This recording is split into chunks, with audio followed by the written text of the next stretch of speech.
एक समय की बात है। एक छोटे से गांव में रहने वाला लड़का राज को एक सुंदर सी लड़की की आदेश पर शहर में पढ़ाई करने के लिए भेज दिया गया।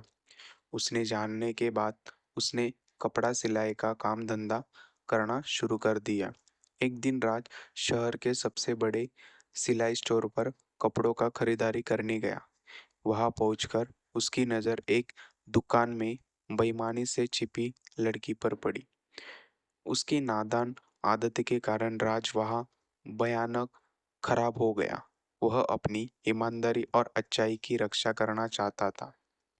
नीतिवादी युवा राज ने अपनी माँ के बताए तरीके पर चलना बिना ज्यादा सोचे समय क्यों खराब नहीं करते हुए दुकानदार को एक चांदी का सिक्का जोड़ दिया और वहां से कपड़ा खरीद लिया।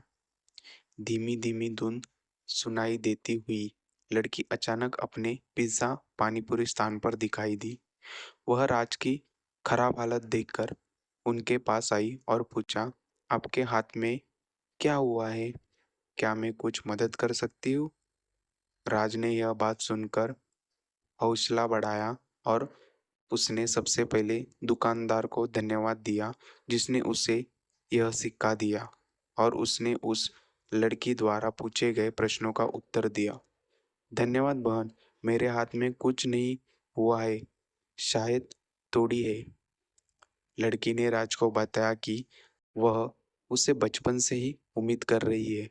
उसने आगे कहा कि उसे एक बहुत अच्छा और भोला लड़का चाहिए जो उसे सब प्यार करे और उसकी ख्वाहिशों को सीधा रास्ता दिखाए। राज ने लड़की के प्रति खास इंटरेस्ट दिखाया और उससे बातचीत के लिए आमंत्रण दिया।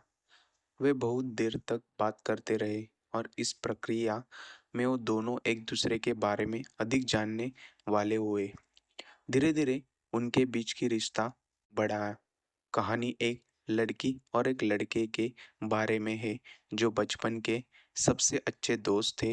वो हमेशा साथ खेलते थे और कई अनुभव एक साथ जीवन के हर पहलू को सजा करते थे।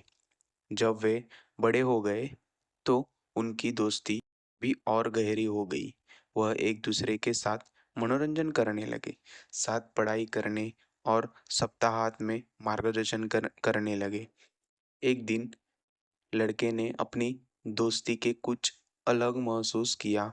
वह हमेशा लड़की की तरफ देखने और उसके साथ हंसने खेलने के लिए तत्पर रहने लगा।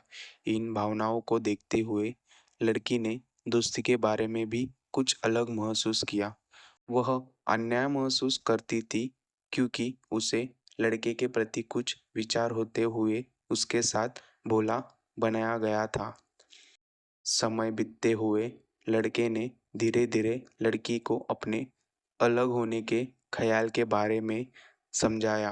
वह कहने लगा कि वह उसे खाने का डर दिखा रहा है। वह कहने लगा कि उसे खोने का डर दिखा रहा है और उसे ये भी दिखा रहा है कि उसके बिना वह जीने योग्य नहीं है। सुनकर लड़की बहुत खुश हुई और समझ गई कि उसे भी लड़के के प्रति उसी तरह की भावनाएं हो रही है। इसके बाद लड़के और लड़की ने अपने भावों को सामने लाकर एक दूसरे को बताया और उसे अपने असली प्यार का आदान प्रदान करने के लिए राजी कर दिया।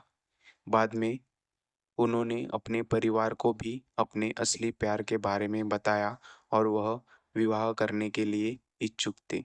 इस प्रकार लड़के और लड़की ने एक साथ विवाह किया और अपने सपनों को साथ मिलकर पूरा किया। वे अपने दिल की बात समय पर बताने के लिए बहुत खुश थे और उनकी प्रेम कहानी एक दूसरे के लिए प्रेरणा का कारण बन गई।